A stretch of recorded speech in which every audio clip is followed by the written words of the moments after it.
जय Guru ji to all. The serene mind family की तरफ से आप सब लोगों का बहुत दिल से स्वागत है हमारी विजडम की भरी हुई पुस्तक God talks with Arjuna the Bhagavad Gita से। आज हम लोग जो है तीसरा अध्याय हम स्टार्ट करने लगे हैं। ये जो हमारा तीसरा अध्याय है, ये जैसे गीता को जैसे ही हम सुनते हैं तो हमारे मन में पता है एकदम क्या होता है, कर्म किए जा, फल की इच्छा मत कर रहे इंसान। तो कहीं ना कहीं हम भगवत गीता को मोटे तौर पे अगर हम देखें तो हम उसको कर्म योग के साथ बहुत ज्यादा जो है वो जोड़ते हैं। हमने चैप्टर नंबर 2 में सांख्य योग किया, उसके बारे में समझा, और वो क्या है, वो हमारी जो डिस्क्रिमिनेटिव एबिलिटीज हैं, आप उसको कह लीजिए कि जो हमारी बुद्धिमता है, वो उसके बारे में जो है हमारे को सब कुछ हमने समझ लिया है। आज हम किसके बारे में समझेंगे, ये अध्याय हमें क्या बताता है? ये अध्याय हमें बताता है कर्म योग के बारे में। ये जो कर्म योग है, ये हम कौन सा रास्ता देखेंगे? हम रास्ता समझेंगे the part of spiritual actions का, जो हमारे आध्यात्मिक एक्शन है जिनको हमें लेना चाहिए। तो सबसे पहले श्लोक नंबर 1, 2 और 3 को रीड करने के लिए आई इनवाइट, कहाँ गए हमारे प्यारे से श्वेता जी? यस श्वेता जी, वेलकम जय गुरु जी टू ऑल। जी। तृतीय अध्याय। ओम श्री परमात्मने नमः। तृतीय अध्याय, श्लोक 1, 2 एवं 3। अर्जुन उवाच जायसी चेत कर्मणस्ते मता बुद्धिर्जनार्दन तत्किं कर्मणि घोरे मां नियोजयसि केशव। व्यामिश्रेणेव वाक्येन बुद्धिं मोहयसीव मे तदेकं वद निश्चित्य येन श्रेयोऽहमाप्नुयाम्। श्रीभगवानुवाच लोकेऽस्मिन् द्विविधा निष्ठा पुरा प्रोक्ता मया नघ ज्ञानयोगेन साङ्ख्यानं कर्मयोगेन योगिना। जय गुरु। बहुत खूबसूरत। और मैं सबको ये भी बताना चाहूंगी कि श्वेता जी एक बहुत अच्छी सिंगर हैं। तो जब श्वेता जी आपने ये तीसरा वाला श्लोक जो गा के सुनाया ना, तो बड़ा मजा आया। मैं आपसे एक बारी चाहूंगी कि आप सबको वो जो गुरु ब्रह्मा गुरु विष्णु अगर आप गा के कभी सुनाए ना हम सबको, तो बहुत अच्छा लगेगा। ठीक है? थैंक यू सो मच, बहुत अच्छा आपने हमारे को ये समझाया है। ओके, तो चलिए जी, अब हम क्या करते हैं, हम इन तीनों श्लोकों का अर्थ समझेंगे। थोड़ा सा मैं कहूंगी कर्म योग समझते हुए एक कर्म कीजिए, जरा इन श्लोकों का अर्थ जो है बड़ी सावधानी से समझिए और उसको अपने अंदर डालने की कोशिश कीजिए। ये जो श्लोक है, ये हमें पता है क्या बताता है? ये बताता है कि जो भी एक साधक होता है, हम सभी साधक हैं, तभी हम इस यात्रा में एक साथ चल रहे हैं।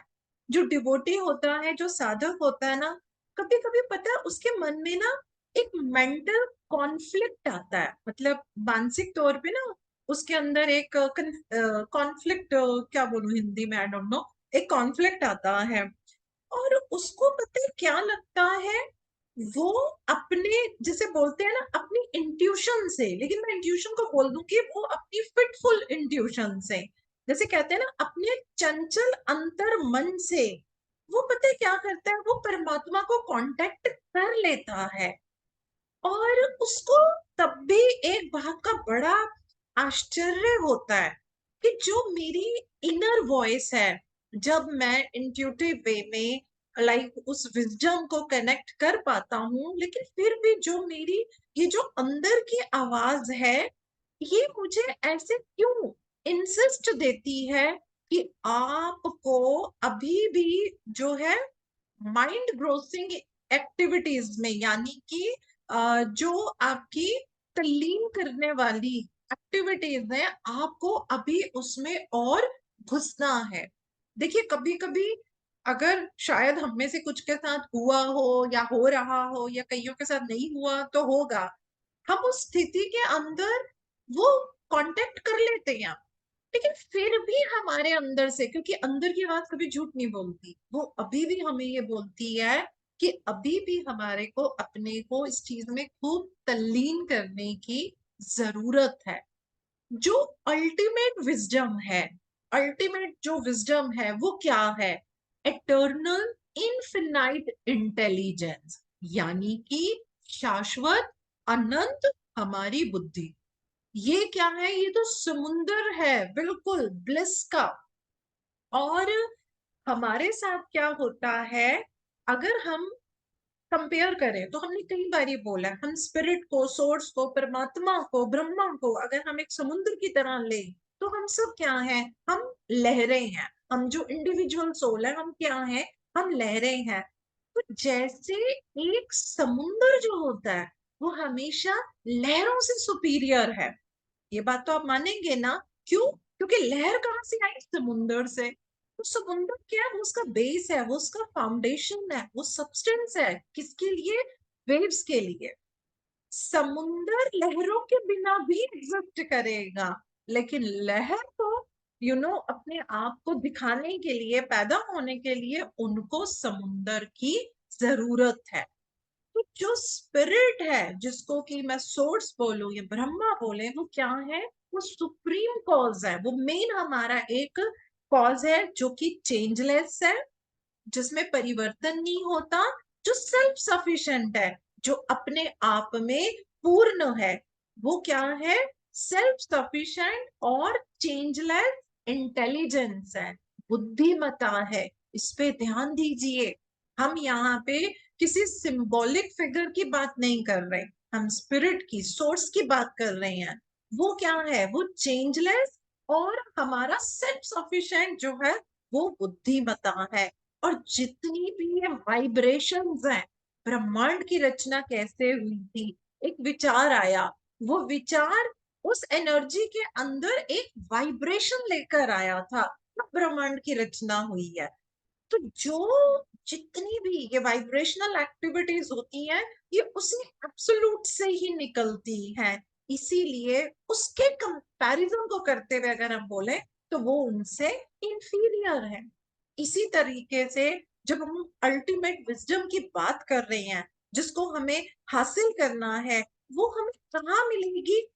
Everything is inside us. तो हमें क्या करना है? अपने अपने अंदर इंटीरियर चेतना के स्तर में घुसना है। बाहर तो कुछ है ही नहीं, पूरा ब्रह्मांड, सोर्स, उसका बीज अंदर लेके हम घूमते हैं।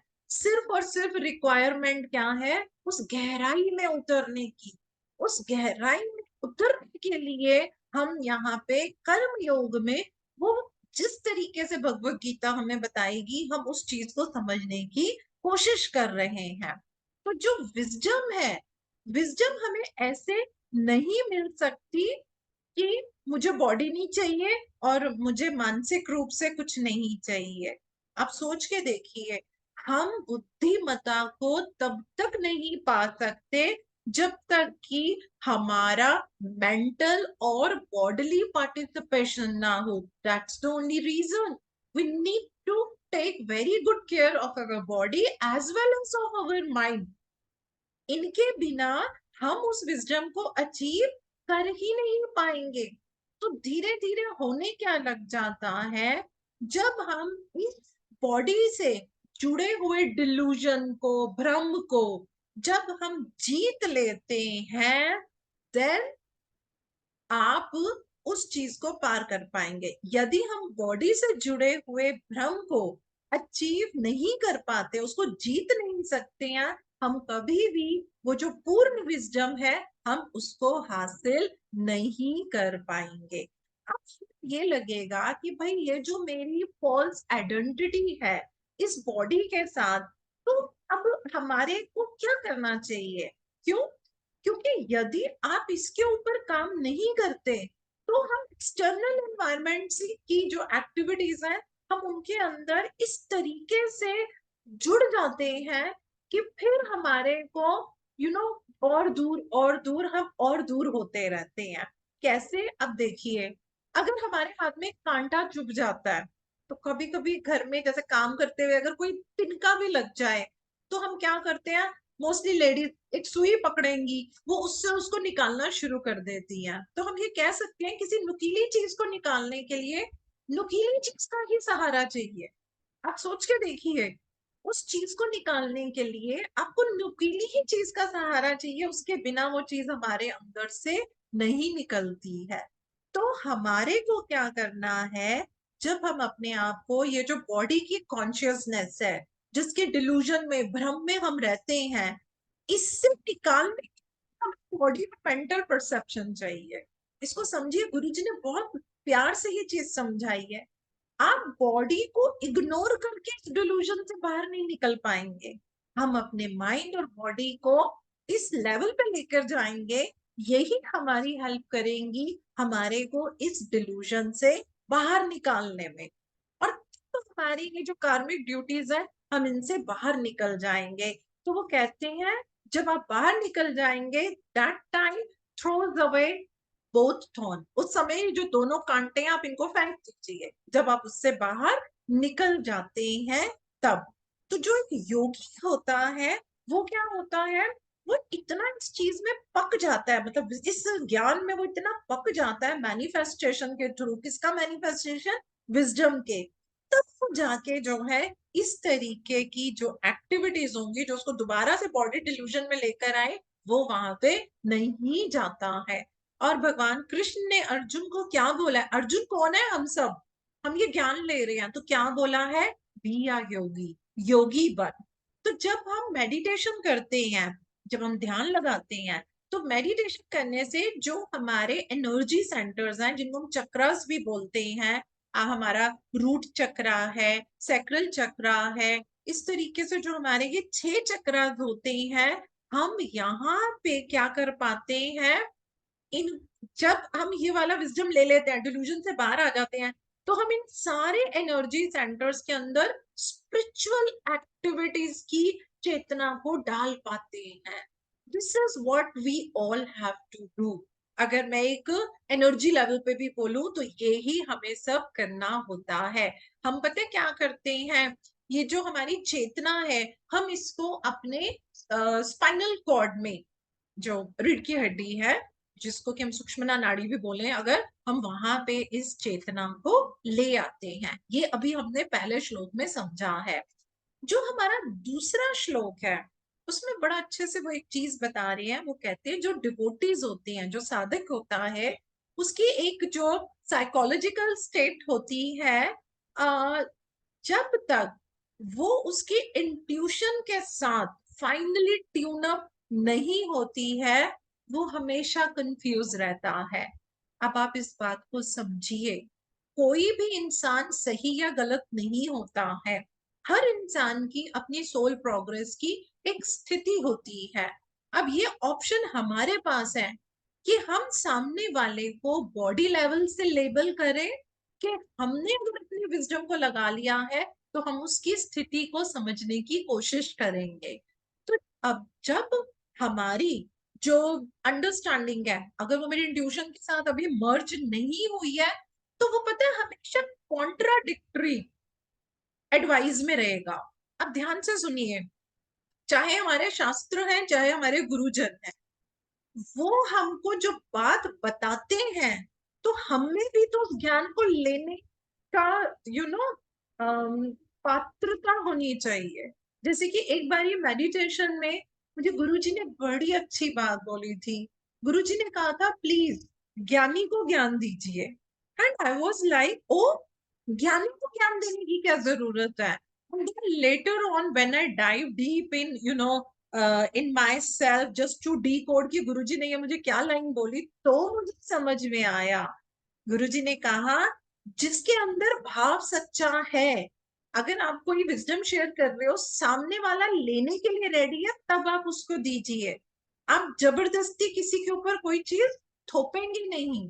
आप तब ज्ञान देंगे जब सामने वाला आपको लगता है कि उसके अंदर वो इंटेंसिटी है, वो भाव है, और वो उस ज्ञान को जो है वो लेना चाहता है।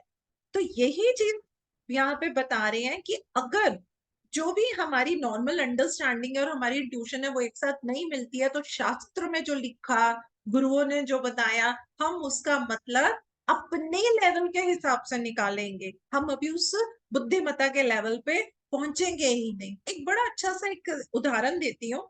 एक बार एक मास्टर थे, तो उन्होंने अपने शिष्य को, अपने डिसाइपल को एक चीज बोली। उन्होंने बोला, you must eat and you must not ईट। तुमको खाना चाहिए और तुमको नहीं खाना चाहिए। अब वो डिसाइपल तो बड़ा सोच में पड़ गया। अरे, ये मेरे गुरु ने क्या बोल दिया? कह रहे हैं यू मस्ट ईट, फिर कहते हैं यू मस्ट नॉट ईट। अब मैं खाऊंगी, मैं नहीं खाऊं? मेरे तो गुरु को लगता है कंफ्यूजन है। शायद गुरु का स्लिप ऑफ टंग हो गया उनके मुंह से। शायद वो ये कहना चाह रहे थे यू मस्ट ईट, शायद वो ये कहना चाह रहे थे, उन्होंने दोनों बातें बोल दी। नहीं, ये प्रॉब्लम तो शायद गुरु में है। और जब उसको नहीं समझ में आया, वो अपने गुरु के पास गए और बोले कि गुरुजी, ये आपने क्या बोल दिया? क्या आपने कॉन्ट्राडिक्टरी स्टेटमेंट नहीं दे दी? तो गुरुजी बोलते हैं, true, but you do not understand me. तो मुझे समझे ही नहीं। अरे, मैं क्या नहीं समझा? आपने बोला यू मस्ट ईट, देन आपने बोला यू मस्ट नॉट ईट। तो उसका गहराई में समझो। जब आपको वास्तव में भूख लगी है, आपको इस शरीर को न्यूट्रिशन देनी है, तब आप अपना भोजन खाइए। क्यों? क्योंकि ये शरीर क्या है? ये आत्मा का एक टेम्पल है। तो आप अपना भोजन खाइए। लेकिन यदि आपके अंदर टेम्पटेशन हो रही है, ग्रीड हो रहा है, लालच हो रहा है, स्वाद की वजह से अगर आप किसी चीज को खाना चाह रहे हो, कुछ ऐसा खा रहे हो जो आपकी सेहत को खराब करता है, देन यू मस्ट नॉट ईट।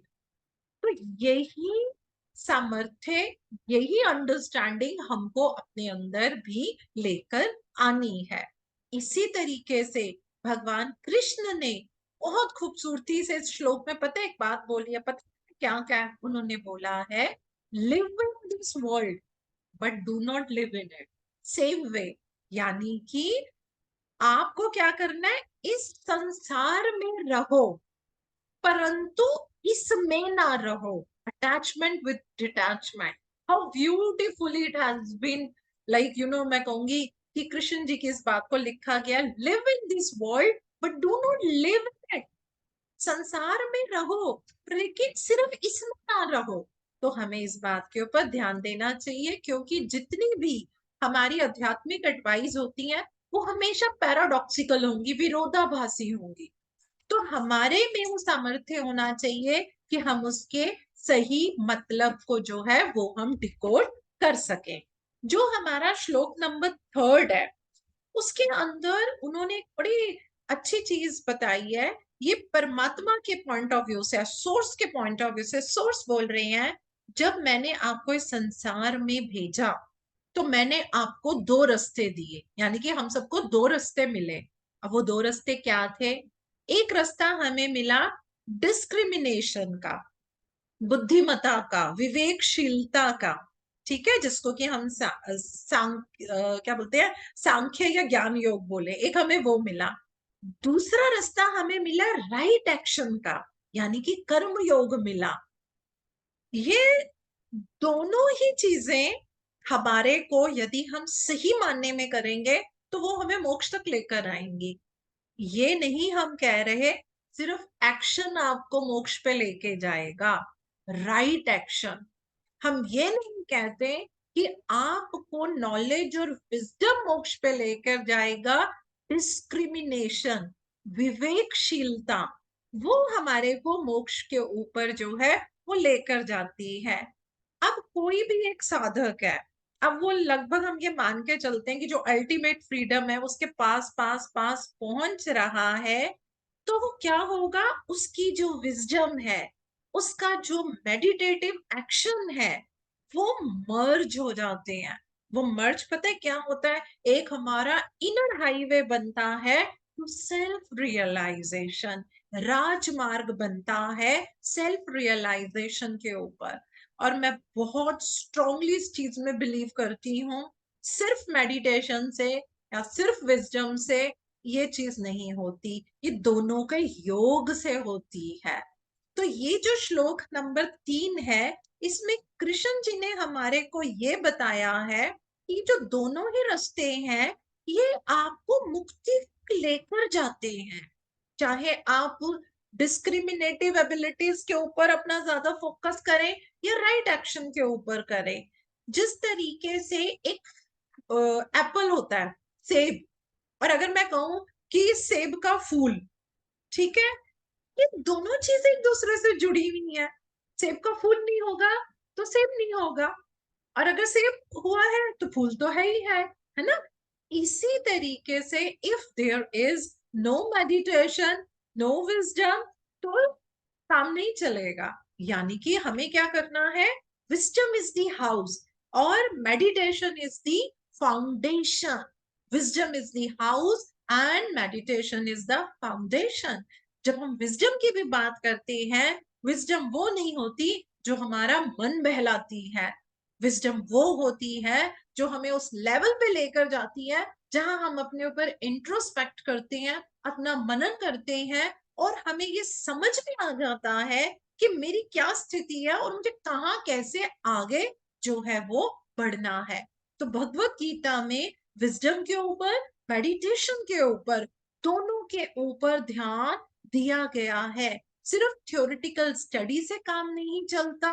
सिर्फ मेडिटेशन करें और अपने पास विजडम नहीं है, डिस्क्रिमिनेटिव एबिलिटीज नहीं है, उससे भी काम नहीं चलता है।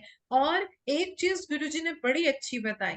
गुरुजी कहते हैं कभी कभी कुछ लोग क्या करते हैं, सिर्फ और सिर्फ थ्योरेटिकल स्टडी कर रहे हैं, सिर्फ थ्योरेटिकल स्टडी करते जा रहे हैं, और क्या होता है, उनके अंदर ईगो आ जाती है। अरे मैं तो इतने श्लोक, मुझे तो ये पता है, वो पता है, ये पता है, वो, तो वो क्या है, उनको ऐसा लगने लग जाता है आई नो एवरीथिंग। जबकि गुरुजी बोल रहे हैं उनको कुछ भी पता नहीं होता। आपकी, हमारी स्पिरिचुअल नॉलेज वो कब हमारी इतनी गेनफुल बनती है, जब हमारे में ये लाइन ध्यान से सुनिए।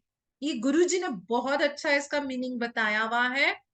इस लाइन के ऊपर पूरी कोशिश रही है मेरी अपने जीवन को बिताने की। अब मैं इसको एक बार पूरा इंग्लिश में पढ़ती हूँ। Spiritual knowledge is gainful only when it produces the desire to demonstrate in one's own life the validity of the spiritual precepts।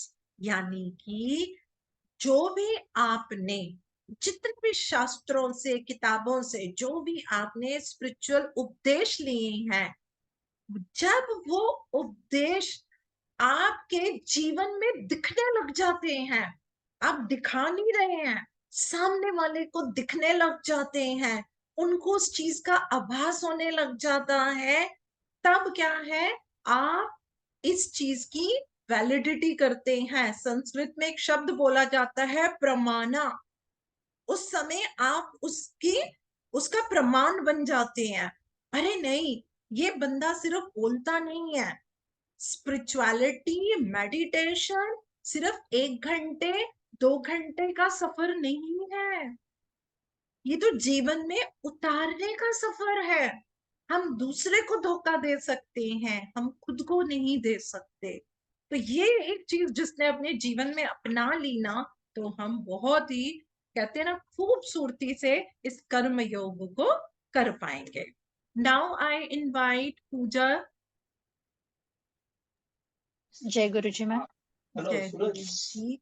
Yes, आप श्लोक नंबर 4 5 6। यस, जय गुरु जी टू ऑल। न कर्मणामनारम्भा नैष कर्म्यं पुरुषो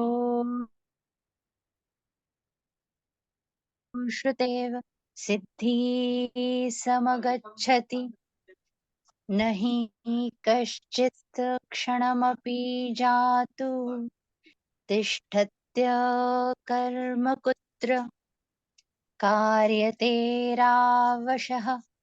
कर्म सर्वः प्रकृतिजैर्गुणैः कर्मेन्द्रियाणि संयम्य य आस्ते मनसा स्मरन् इन्द्रियार्था विमूढात्मा मिथ्याचारः स उच्यते। जय गुरु। जय गुरु जी, थैंक यू सो मच। अब जो हमारे श्लोक हैं नंबर 4, ये हमें बड़ा खूबसूरत लेकिन बड़ा गहरा ध्यान देगा। I try to make it very simple, क्योंकि हमें ज्यादा मुश्किल बातों से समझ आती नहीं है। ओके जी।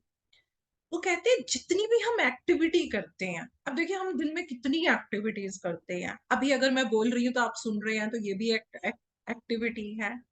ये जितनी भी एक्टिविटी होती है ना, इनमें क्या होता है, इनमें इंटेलिजेंट वाइब्रेशन है। थोड़ा सा मैं बताऊंगी, मैं बार बार एक चीज बोलती हूँ कि जो हमारा सोर्स था वो एकदम रिलैक्स शांत था। जो हमारा सोर्स है, जहां से हम आए, उनके वहां एक विचार आया। वो विचार वाइब्रेशन लेकर आया, और उस वाइब्रेशन का असर ये हुआ कि ये सृष्टि की रचना हुई सिंपलेस्ट वे में। तो फिर इसका मतलब तो ये हुआ कि जो भी एक्टिविटी होती है उसके अंदर इंटेलिजेंट वाइब्रेशन होती है। ये जो एक्टिविटीज होती हैं, अब इन एक्टिविटीज को, जो भी हम एक्शन लेंगे, हम दो भागों में बांट देंगे। एक हम बोल देते हैं इविल एक्शन है, और एक हम बोल देते हैं गुड एक्शन है। अब हम मन में सोचेंगे कि यदि हर एक्टिविटी में वो इंटेलिजेंट वाइब्रेशन है, तो व्हाट अबाउट इविल एक्शन, उनमें भी वो इंटेलिजेंट वाइब्रेशन है। सोच के देखिए, आ तो सब कुछ सोर्स से रहा है। ऐसे थोड़ी ना हो सकता है कि जो इविल वाइब्रेशन कर रहा है भाई उसमें इंटेलिजेंट वो नहीं है। इसको बड़े प्यार से समझते हैं कि जो भी हमारे इविल एक्शन होते हैं, उनके अंदर जो वाइब्रेशन होती है, वो वाइब्रेशन क्या होती है, वो रॉन्ग एंड डिसऑर्डर्ड होती है, अनुचित, अव्यवस्थित होती है। रॉन्ग डिसऑर्डर्ड वाइब्रेशन होती है। आपने देखा है, जब हमें गुस्सा आता है, कैसे हमारे अंदर एकदम सब बदल जाता है। वही हम शांत मेडिटेशन वाले, हम पटक पटक के चल रहे हैं, गुस्सा आ रहा है, चीजें फेंक रहे हैं, क्या हो गया, अरे अरे क्या हो गया, मेरी वाइब्रेशन डिसऑर्गेनाइज हो गई। इसको बहुत प्यार से समझिए। एनवायरमेंट कुछ नहीं करता है, ये सब हम कर रहे हैं। उसने ऐसा बोल दिया, उसने मेरे साथ ऐसा कर दिया, हम उसका असर ले रहे हैं। तो देखिए, इविल एक्शन कब होता है, जब हमारी वाइब्रेशन रॉन्ग है, डिसऑर्डर्ड है। ये रिपल्सिव फोर्स है। दो फोर्सेस होते हैं ना, एक तो इम्पल्सिव खींचता है, रिपल्सिव दूर करता है। ये रिपल्सिव फोर्स है। आपको लगता है कि मैं रॉन्ग वाइब्रेशन के साथ, मैं गुरु जी के आगे हाथ जोड़ के खड़े हैं, या हम कहीं भी भगवान के या प्रेयर कर रहे हैं, परमात्मा से वो हमें दूर कर देता है। तो जो भी हम इविल एक्शन करते हैं, उसका रीजन क्या होता है कि जो हमारी वाइब्रेशन होती है वो डिसऑर्डर्ड हो जाती हैं। और वो क्या करता है, ये रिपल्सिव फोर्स बन जाता है। It take us away from spirit. ये हमें परमात्मा से, उस मेन जो हमारा सोर्स है, वहां से दूर कर देता है। और हम पता है किस में जुड़ जाते हैं, मैटर की चीजों में, मटेरियलिस्टिक चीजों में हमें वो बड़ी अच्छी लगती हैं। लेकिन जब हम गुड एक्शन करते हैं, तो हमारे अंदर अट्रैक्टिव वाइब्रेशन होती हैं। वो हमें क्या करती हैं, वो हमारे को परमात्मा स्पिरिट की तरफ लेकर जाती हैं। तो ये जो वाइब्रेटरी स्टेट होती है किसी भी एक्टिविटी की, अब देखिए जिसमें हम लोग पैदा हुए हैं, हम जो इंसान हैं, हम हाई वाइब्रेशन लेस स्थिति से आए हैं। जिसको कि मैंने सिंपल समझाने के लिए क्या बोला, कि समझो हम सब जब थे, सोर्स से आए ना, वो सोर्स में कोई वाइब्रेशन नहीं थी, शांति थी, प्यार था, सुकून था। एक विचार और वाइब्रेशन से सृष्टि की रचना हुई। तो हमारा भी मूल रूप क्या है, वो ही वाला वाइब्रेशन लेस स्थिति। वो हमारी एक उच्च स्थिति थी। हम उस, एक कहते हैं ना, ट्रांसडेंडेंट स्पिरिट की स्टेज में हम थे। लेकिन धीरे धीरे जब हम इस शरीर में आए, हम इस शरीर की जो एक्टिविटीज करते हैं, माइंड की जो एक्टिविटीज हम करते हैं, अब हम अगर इसके अंदर डिसिप्लिन रखें, अभी भी यदि हम डिसिप्लिन रखेंगे, तो धीरे धीरे हम अपने चेतना के लेवल को इंक्रीज कर सकते हैं। जैसे ही हम डिसिप्लिन सोच सुनते हैं तो पता है हमें क्या लगता है, अरे हाँ मैं तो बड़ी डिसिप्लिन में हूँ, सुबह उठ के 1 घंटा मेडिटेशन करती हूँ, पूरा घर का काम किया, फिर 2 घंटे मैंने ये किया, हाँ मैं तो बड़े डिसिप्लिन। आप जो काम कर रहे हैं, आपके अंदर की वाइब्रेशन की स्थिति क्या है, ये देखिए। आज से ये देखना शुरू कीजिए कि मैं ऑफिस में भी काम कर रही हूँ, अभी हम चाहे स्वाध्याय कर रहे हैं, मेरे अंदर की वाइब्रेशन कैसी है।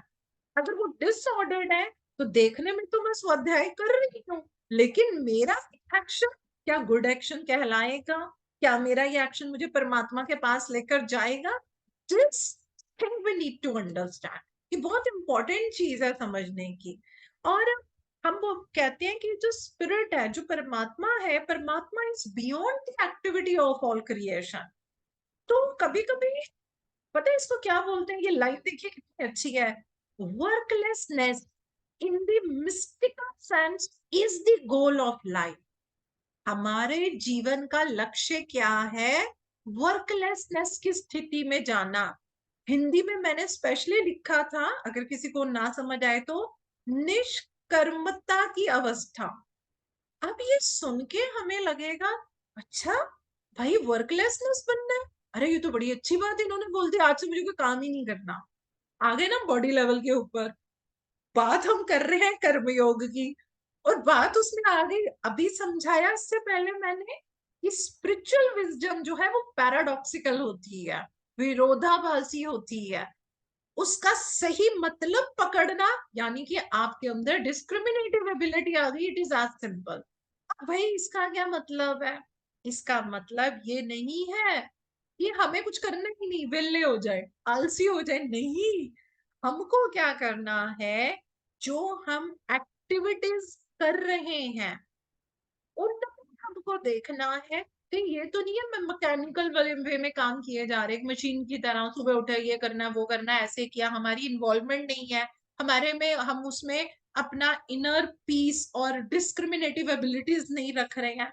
अब जैसे कोई लेजी मैन है, वो सुस्त आदमी है, that person can not be one with spirit. वो नहीं हो पाएगा। कब तक नहीं हो पाएगा? जब तक वो आगे नहीं जाता। प्लीज एक ये मतलब समझना बड़ा अच्छा है, आगे जाना। जब तक वो आगे नहीं जाएगा, भगवत गीता में ये बताया गया, यदि आप आगे नहीं जाएंगे तो आप बाउंड हो जाएंगे पीछे जाने के लिए। ठीक है? तो कुछ सीकर्स जो होते हैं वो ऐसा सोचने लग जाते हैं, अच्छा मैं ऐसे करता हूँ, मैं संसारिक एक्टिविटीज जो है मैं उनको छोड़ देता हूँ, या मैं कहीं बाहर ही चला जाता हूँ तो शायद इससे मेरे को ये स्थिति मिल जाएगी। तो हम यहाँ पे ये बात कर रहे हैं कि यदि हमारा जो माइंड है, अगर हमारा माइंड इन सेंसेस को और इस बॉडीली एनवायरनमेंट को सेंस कर लेता है, और हर समय जो हमारे सेंसेस कहते हैं हम वही करते हैं, तो फिर हम क्या है, हम ये माया जाल में रहेंगे, और ये जो मटेरियल वर्ल्ड का एक जेल है, हम हमेशा इसके अंदर रहेंगे। यदि कोई त्यागी इंसान जो रिनंसिएशन पे है, त्याग की भावना में चल रहा है, वो भी अगर बस कहीं से चला जाए और वो बोलेगी नहीं अब मैं कुछ करूंगा ही नहीं, मैं आइडल रहूंगा, तब भी काम नहीं होता है।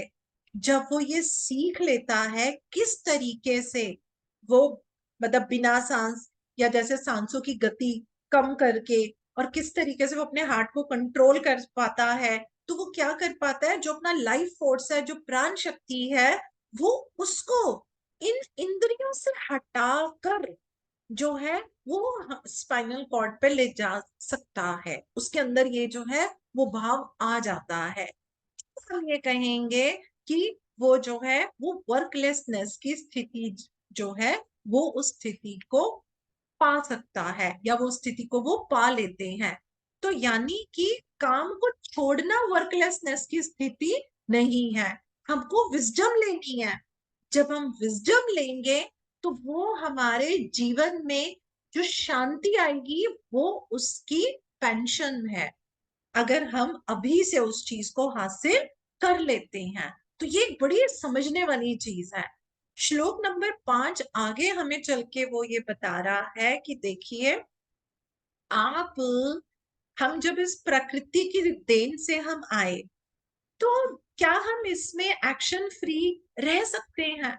हमें प्रकृति के नियमों का पालन करना ही पड़ेगा। और ये जो प्रकृति के नियम है, इनके कुछ गुण हैं। वो 3 गुण हैं। वो 3 गुण क्या है? हम में से काफी लोगों को मालूम है। तमोगुण है, रजो गुण हमारा आता है, और हमारे अंदर सात्विक गुण होते हैं। जो सात्विक गुण है ये बड़े पॉजिटिव है, ये एलिवेटिंग है, ये हमें उभारते हैं। जो रजस गुण होते हैं ये न्यूट्रल हैं और ये एक्टिवेटिंग फॉर्म में होते हैं। लेकिन जो तमोगुण हमारे अंदर होते हैं ये नेगेटिव होते हैं, ये हमारे जीवन में ऑब्स्ट्रक्शन, बाधाएं डालते हैं। सात्विक गुण क्या प्रोड्यूस करता है? हमारे अंदर गॉडवर्ड लीडिंग क्वालिटीज डालता है। रजोगुण क्या करता है? वो मटेरियल लेवल के ऊपर जो प्रोग्रेसिव क्वालिटीज है हम में वो डालता है। लेकिन जो तमोगुण होता है वो हमारे अंदर बहुत इविल और बड़ी इग्नोरेंस वाली क्वालिटीज जो है वो हमारे अंदर डालता है। पूरे ब्रह्मांड की रचना, प्रकृति के ये जो 3 क्वालिटीज है या मोड ऑफ एक्सप्रेशन कह लीजिए, वो इन्हीं के एक्शन और इंटरेक्शन से बनी है। पूरे ब्रह्मांड की रचना जो